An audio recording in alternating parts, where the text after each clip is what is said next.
അമരാവതി ജനാർദ്ദന ക്ഷേത്രത്തിൽ അഖണ്ഡ സപ്താഹ ഭജനയ്ക്ക് തുടക്കം കുറിച്ചു. ക്ഷേത്ര മേൽശാന്തി മാധവ ഭട്ട് ഭദ്രദീപം കൊളുത്തിയതോടെയാണ് സപ്താഹ ഭജന ആരംഭിച്ചത്.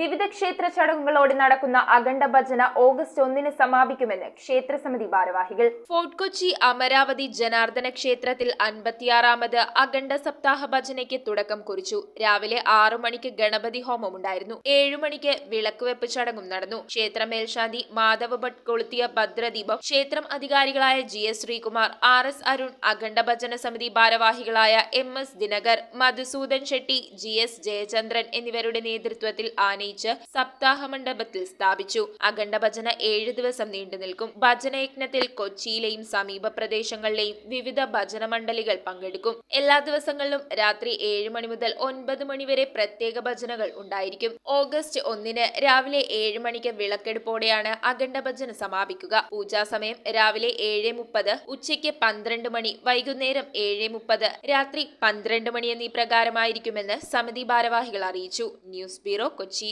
കമ്പ്യൂട്ടറിൽ നിങ്ങളുടെ കാഴ്ച പരിശോധിക്കുവാൻ ക്വാളിഫൈഡ് ഒപ്ട്രോമെട്രിസ്റ്റിന്റെ സേവനം ലഭ്യമാണ്. KR opticals, near federal bank, Palluruthy. Specs world, opposite TB hospital, Karuvelippady. KR opticals, combustion മുക്ക്, കുമ്പളങ്ങി.